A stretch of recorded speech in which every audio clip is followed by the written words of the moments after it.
Recording in progress.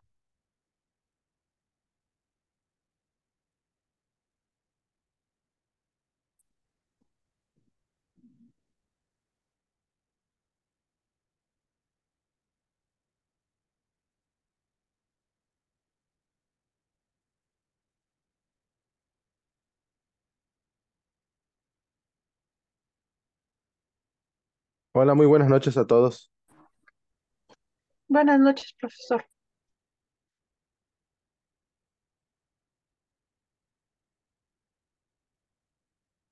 Ok, vamos a dar inicio con esta segunda sesión. Le doy la más cordial bienvenida al módulo 23. Estamos en la semana 2, correspondiente a la unidad 2 de diseño del proyecto de solución, donde el propósito principal de esta semana es esquematizar y conocer la viabilidad del proyecto a través de la gestión de los recursos de la manera más eficiente y eficaz. Como hemos visto en la sesión pasada, cada uno de los recursos que nosotros empleamos para el diseño de un proyecto tienen un porqué y un para qué. Cada uno de estos recursos que establecemos nos podrá ayudar a determinar si el proyecto se puede volver a llevar a cabo o realmente hay que replantearlo. A través de ello, nosotros podemos validar referente a qué actividades y qué tareas vamos a realizar de acuerdo a los objetivos que hayamos planteado, objetivos y metas, que son realmente lo que esperamos que se realice en cada una de las actividades que aparecen dentro de la fase que estamos realizando. Antes de comenzar con el tema, hay unos pequeños puntitos que voy a tocar con ustedes. Primeramente es la cuestión de los plagios académicos. Desde semana uno veíamos la importancia de evitar caer en plagios académicos y hay uno de los niveles que es muy importante y que realmente ya una vez que se detecta un plagio nivel 5 que es por colusión, ya automáticamente empieza a haber unas indagatorias muy profundas para determinar si en módulos anteriores se ha realizado, dado que el encontrar o el visualizar que tienen trabajos idénticos a los de los compañeros o trabajos que son tomados del mismo módulo, pero con nada más se cambia lo que es la parte del nombre, porque hasta la presentación queda intacta, o el ocupar páginas para comprar y realizar tareas, todo esto lo podemos visualizar. Créame que eso es una parte muy exhaustiva que nosotros realizamos al verificar cada uno de los trabajos que ustedes realizan.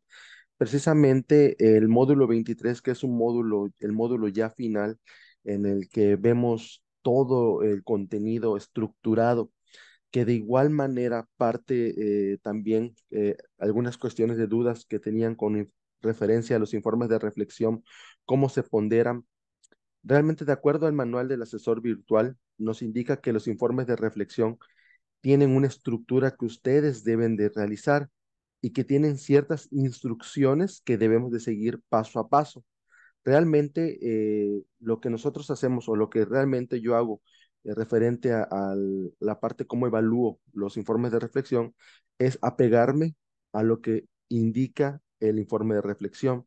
El informe de reflexión les pide escribir máximo 4 párrafos de 10 líneas cada uno. Tenemos indagatorias que tenemos que contestar. Cuando yo veo que no está la estructura que se solicita, empiezan a bajar los puntos.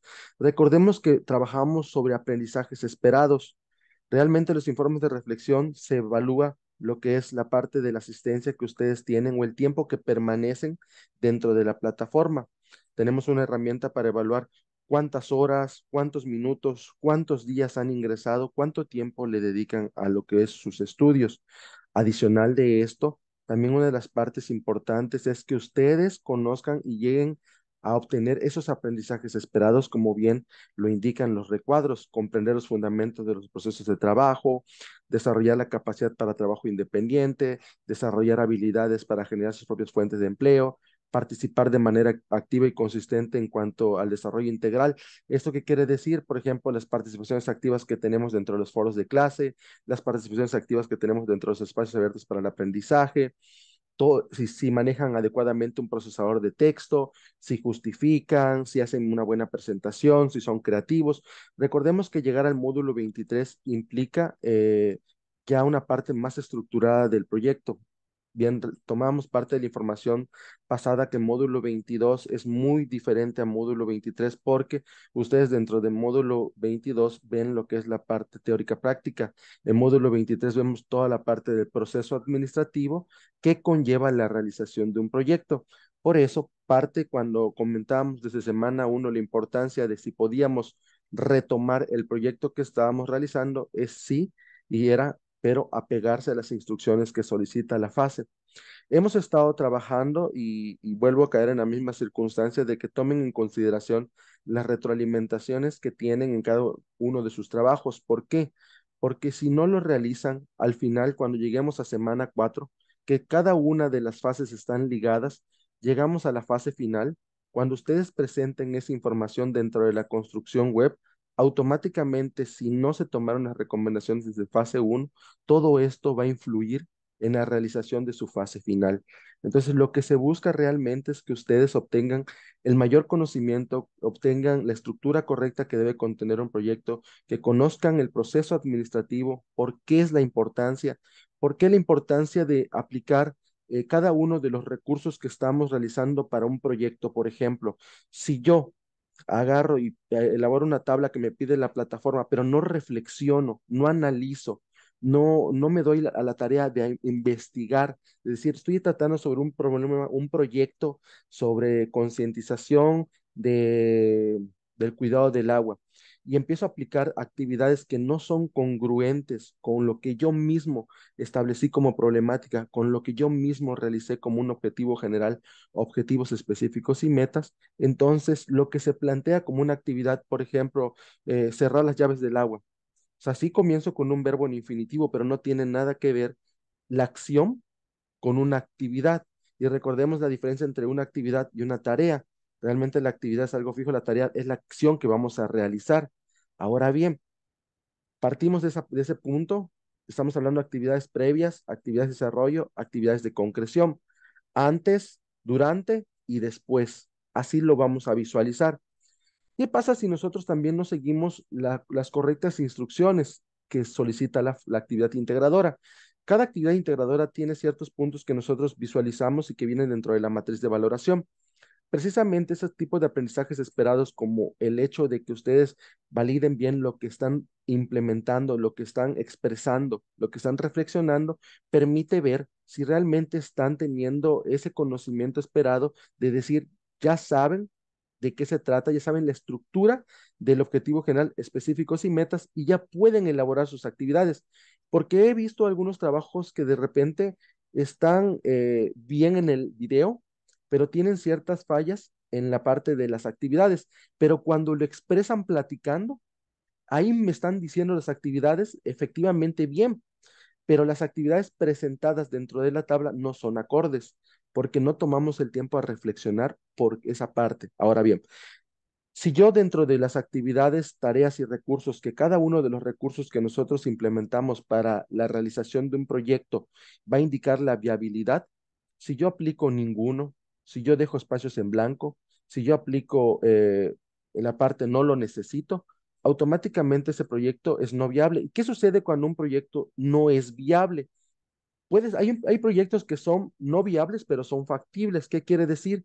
Que son proyectos que no se pueden realizar, pero realmente, si se hubiera realizado la etapa correctamente, podían realizarse a temprana edad o a largo plazo. Por ello, determinar, reflexionar, analizar. Por ejemplo, yo pongo una tarea, una junta vecinal, y yo pongo en recursos materiales ninguno. Tengo que reflexionar que para una junta a lo mejor requiero una computadora, requiero de un proyector, requiero de todos los materiales que nosotros vayamos a implementar, que de igual manera el reflexionar también la parte de que cada columna es para que ustedes investiguen, por ejemplo, ¿qué es un recurso material? Un recurso material son todos los elementos tangibles, todo lo que yo puedo palpar o tocar. O sea que dentro de esa columna exclusivamente va a ir todos los elementos tangibles. No pueden existir acciones. Si yo pongo, voy a ocupar una cámara fotográfica para tomar fotos, no, solo es el elemento, el material, cámara fotográfica, computadoras, hojas en blanco, lápices, lapiceros, ratón, un celular, etcétera, etcétera, etcétera. Recursos tecnológicos, de la misma manera. En el recurso tecnológico van todas las tecnologías, que también tenemos recursos tecnológicos que son palpables como la computadora, el celular, el iPad, las tablets, esos son recursos tecnológicos palpables, o sea que son también pueden estar dentro de materiales y pueden estar también dentro de tecnológicos, pero una tecnología que es basada en la parte de creación, estaríamos hablando del Internet, de software de gestión, del GPS, porque a veces también lo podemos necesitar dentro de un recurso tecnológico. Llegamos a la parte del recurso humano. El recurso humano es muy importante evitar el yo mismo, el nombre de la persona, familiares, vecinos, tíos, primos, sobrinos. Todo esto es importante que nosotros lo evitemos porque precisamente lo que buscamos o el aprendizaje esperado de esta semana es que ustedes conozcan por qué es la importancia del recurso humano dentro de la elaboración de un proyecto. Si yo pongo amigos, familiares, vecinos, tíos, primos, sobrinos, mamá, papá, automáticamente eso es la sociedad, ¿sí? Estamos visualizando por qué la etapa de la división del trabajo dentro de un proyecto es importante, por qué la especialización de funciones es importante, por qué la elaboración de un perfil es importante. Veámoslo desde este punto de vista. Cuando nosotros estamos buscando un empleo, lo que hacemos es entrar a lo mejor alguna tecnología emergente como CompuTrabajo. Dentro de CompuTrabajo buscan su ciudad y les va a aparecer todos los empleos que están vigentes para que ustedes puedan participar. Dentro de esos empleos vigentes, nunca van a encontrar un perfil o un recurso humano que diga familiares, vecinos, nada de esto. O yo mismo, van a encontrar la descripción del puesto, que es el nombre del puesto. Administrador, solicito un contador, solicito un ayudante general, solicito un ayudante en ventas, un empleado de piso, todo esto es los perfiles que nosotros necesitamos para un proyecto. ¿Cómo nacen cada uno de esos perfiles o esos recursos humanos o el capital humano de la necesidad del proyecto? Por ello es importante reflexionar siempre qué proyecto estoy realizando, a cuánta gente estoy atendiendo, porque si yo nada más me enfoco y decir, bueno, voy a hacer una actividad solamente por hacerla para obtener una calificación, dejamos de tener ese conocimiento de realmente por qué es importante que nosotros conozcamos esa estructura. Yo fácilmente puedo poner líder de proyectos, sociedad y colaboradores. Con eso ya puedo decir que, oye, pero ¿por qué no vas a necesitar ningún especialista? Realmente no necesitarías de alguien que sea especialista en un área. A lo mejor hablas de concientización del agua, un biólogo, a lo mejor requieras de un ingeniero, a lo mejor requieras de un técnico, etcétera, etcétera, etcétera, dependiendo de la necesidad del proyecto, porque a lo mejor yo no tengo el conocimiento de decirle a la sociedad sobre los problemas del agua y voy a necesitar un personal de salud para decirles que el agua contaminada le puede afectar a las enfermedades, tanto a los niños como a la gente adulta. O sea, todo esto permite reflexionar. ¿Por qué? Y lo comentamos desde semana uno, ¿por qué la diferencia de solicitar un proyecto social? Precisamente porque los proyectos sociales requieren de investigación, requieren de reflexión, requieren de buscar información. Por ello, el hecho de que cuando ustedes determinaban si el proyecto era local, estatal o nacional, era para determinar esa demografía. Yo estoy hablando de que a lo mejor en mi sociedad hay 5,000 personas y voy a concientizar a 5,000 personas. Y dentro de recursos financieros pongo 50 pesos para recarga telefónica, pongo 100 pesos para hojas. Oye, pero ¿cómo puede darte ese monto para cubrir todos los demás recursos? Solo me estás justificando una parte a lo mejor de un cuarto de un día, pero si lo multiplicamos por la n cantidad de tiempo que vas a hacer el proyecto, no es suficiente. ¿Cómo le vas a hacer más adelante para obtener ese recurso? Si yo pongo recursos propios, automáticamente el proyecto deja de ser viable. Recordemos que todos estos recursos que se solicitan son recursos que ustedes no cuentan. que ustedes están licitando todavía, que lo están poniendo como un anteproyecto para que conozcan. Entonces, si por ejemplo no tienen la estructura, no quieren estimar esas cantidades, como les comentaba la sesión pasada, podemos aplicar la palabra exclusivamente recursos monetarios, eh, dinero en efectivo, podemos aplicar recurso estimado y esa la pueden copiar y pegar y ahí yo la evalúo de la manera que está bien. ¿Por qué? Porque al final yo también lo veo desde una parte, un punto de vista diferente.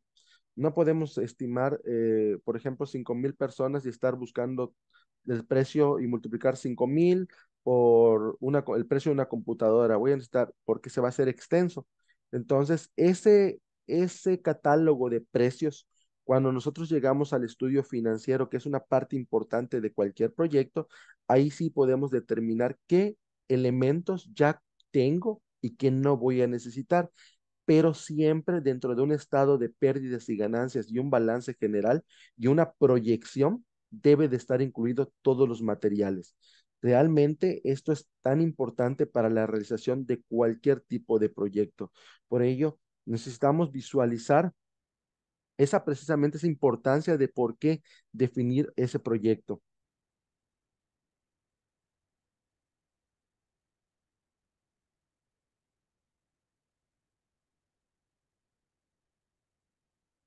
Saber cómo asignar recursos permite a los inversores mantener el control de su proyecto de principio a fin. Al asignar recursos, puede asegurarse de tener suficientes medios para llevar a cabo las tareas de un proyecto, que es lo que les compartía. ¿Qué sucedería si, por ejemplo, ustedes están realizando una actividad que es gestionar la limpieza del parque de mi colonia y que dentro de su primera tarea sea realizar brigadas de limpieza durante 6 meses y que dentro de sus recursos financieros ustedes hayan colocado 100 pesos? 500 pesos, 1,000 pesos? Si lo multiplicamos por la cantidad de meses, no les va a dar para obtener los recursos que ustedes necesitarían para poder realizar esa tarea. ¿Y en qué les va a afectar eso? Cuando lleguen ustedes a su diagrama de Gantt y pongan los tiempos de realización de cada una de las tareas y sus actividades, no va a cuadrar y automáticamente veremos un proyecto que no es viablemente técnico para realizarse. Entonces, asignar recursos también nos ayuda a determinar cuánto tiempo les tomará completar una tarea y si se realiza un seguimiento de los costos, cuánto costará la misma. Entonces, ¿cuáles son estos recursos realmente que necesitamos para cualquier tipo de proyecto? Los más importantes son recursos humanos, recursos financieros, recursos materiales y recursos tecnológicos. Esto no lo dice la plataforma, lo dicen los libros, lo dicen todas aquellas investigaciones que se han realizado con base en proyectos de inversión, proyectos de realización, proyectos que se llevan a cabo para poder determinar el uso o la factibilidad técnica del proyecto. La estimación de los recursos, dice. ¿Cómo hacer correctamente la planificación y estimación de recursos de un proyecto? El éxito de la gestión de un proyecto se apoya en el proceso de estimar correctamente los recursos de las actividades que lo componen. Que bien, llegamos a ese punto importante, bien, podemos visualizarlo. El éxito de la gestión de un proyecto se apoya en el proceso de estimar correctamente los recursos de las actividades que lo componen. O sea, ¿qué sucede si, por ejemplo, yo no gestiono bien mis recursos? Automáticamente mis actividades, como les he comentado, no se pueden realizar. Estos deben de ser determinados por la dirección del proyecto lo antes posible. ¿Quiénes son los directores de proyecto? Ustedes. Entonces, ustedes son las personas más importantes de su proyecto. Realmente visualícense de la manera en que, imagínense que ustedes están realizando sus tareas y de repente tienen que aplicar todos los recursos. No importa la cantidad, lo que es mejor que sobre a que falte. Es como, por ejemplo, cuando estamos realizando un evento, vamos a hacer una fiesta infantil. A veces tenemos 100 invitados y de repente dicen, no creo que lleguen todos y a veces llegan de más. Imagínense la parte que ustedes gestionaron un recurso para una fiesta y esa fiesta no dio para todas las personas. Entonces, es bueno cuando nosotros planificamos hacer un más menos 5% de error, que nosotros digamos, tenemos 5% de que a lo mejor nos sobre, pero eso que nos sobre nos podemos nosotros comer al día siguiente, el famoso recalentado. Sobró de la fiesta, podemos hacerlo otra vez, que lo mismo sucedería en un proyecto. Realmente lo podemos tener como caja chica y lo que nosotros tengamos como excedente, como la utilidad, porque es mejor tener utilidad que pérdida, porque pérdida significa un proyecto fracasado. Entonces, el tener una utilidad bruta nos va a indicar que tenemos un proyecto exitoso. Idealmente, antes de que el proyecto se ponga en marcha. ¿Por qué? Una vez que el proyecto nosotros lleguemos, por ejemplo, en la semana 3 y se empieza a poner en marcha, que es la etapa de control, ahí ya empiezan los problemas. Si yo no estimé bien mis recursos, ¿cómo le voy a determinar cuánto tiempo le voy a aplicar esa actividad si yo no tengo los recursos suficientes? Por ello es importante esa reflexión. Entonces, ¿qué es la estimación de los recursos? La estimación de recursos consiste en la planificación y garantía de la disponibilidad de los mismos para asegurar el buen desarrollo y éxito de un proyecto. La gestión de los recursos disponibles es esencial para cualquier proyecto y debe tener en cuenta incluso antes de que el mismo comience. O sea que nosotros tenemos que gestionarlos todos antes de que comience nuestro proyecto. La gestión de las cantidades de recursos necesarios, así como su optimización, son dos de los factores claves para cumplir a cabalidad con la entrega de un proyecto. Entonces, realmente nosotros tenemos que aplicar esa gestión. Precisamente vemos que durante módulo 23 o la etapa de lo que es módulo 23, gestionamos y administramos un proyecto. Gestionamos a través de todos los recursos y lo administramos a través del proceso administrativo. Planeación, organización, dirección y control. ¿Que la dirección cuál es realmente?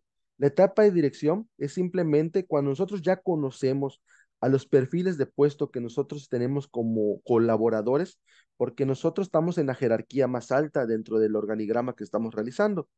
Yo me nombré para mi proyecto director de proyecto y abajo de mí tengo un subdirector, tengo mi línea de comunicación que me va a indicar cuál es la línea media de comunicación, tengo mi jefe de producción, tengo mi jefe de ventas, tengo a lo mejor mi jefe de informática y abajo de ellos tengo a la parte obrera, a la parte base. Tengo a la sociedad, tengo a un comité, tengo etcétera de personas que me van a apoyar en la realización de este proyecto. ¿Y en qué beneficia? El tener una buena plantilla laboral va a permitir que se maximicen la productividad.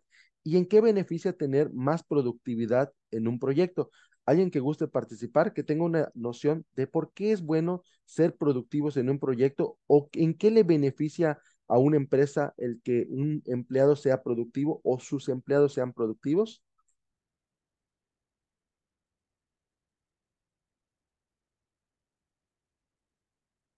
Adelante, Jaide.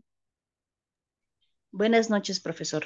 Buenas noches. Yo considero que si los empleados son productivos, evidentemente el producto que ofrezcas, el servicio que ofrezcas, va a tener más, más apertura para que tenga más clientela. Bueno, si estás ofreciendo tú un servicio y si tus empleados, bueno, colaboradores, trabajan todos a la par, respetando obviamente su grado en el organigrama, el proyecto va a prosperar, el negocio va a prosperar y va a tener ganancias y beneficios a largo o dependiendo, ¿no? Como usted comenta, a mediano o largo plazo, ¿no? Dependiendo las metas que se hayan puesto, ¿no? Los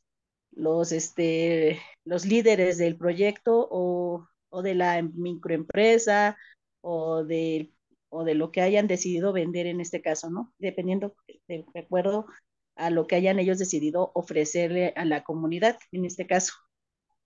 Ok, Si ellos muchísimas no gracias. trabajan, Sí. o sea, que no hagan su trabajo, el proyecto no va a prosperar, no va a alcanzar los objetivos ni las metas que se hayan propuesto. Entonces, sí es necesario que todo el equipo trabaje bien y todos en un orden para que el proyecto prospere. Ok, muchísimas gracias por su aportación. De hecho, es muy correcto. Ahora lo visualizamos en la parte que nos comentaba. ¿Qué pasa cuando un recurso humano no está trabajando bien dentro de un proyecto? Realmente lo primero que tenemos que hacer como gestores de proyecto, como líderes, como esas personas que tenemos la capacidad de ponernos en el lugar del otro, es hablar con el personal y preguntarles cuáles son sus inquietudes, realmente conocer por qué no están siendo productivos, qué les hace falta, realmente valorar, determinar y ver esas partes de oportunidad que tenemos para convertirlas en fortaleza. Estos son los pasos que nosotros necesitamos para poder alcanzar el éxito en un proyecto. Como bien compartía la compañera Jaide, nosotros hacemos una proyección de tiempo. Dentro de la parte de la administración, las proyecciones de tiempo se hacen a n más 5. O sea, ¿qué quiere decir? La número cantidad de años, que es n1, lo proyectamos hasta 5 años. Cuando un proyecto sobrepasa los 5 años, quiere decir que es un proyecto que no es factible. Entonces, si lo vemos desde un punto de vista, ¿por qué el análisis de prefactibilidad nos va a indicar si, por ejemplo, tenemos recursos suficientes, pero es un proyecto social? Dentro de los proyectos sociales no vamos a tener una recuperación porque no estamos vendiendo nada, estamos ofreciendo un servicio, sí, pero un servicio que va a beneficiar a una comunidad. ¿Cuál va a ser ese beneficio que vamos a tener nosotros con esa proyección? Vamos a estimar realmente si lo que nosotros establecimos como recursos, vamos a tener esa recuperación, pero para volver a reinvertir. Nosotros hacemos reinversiones.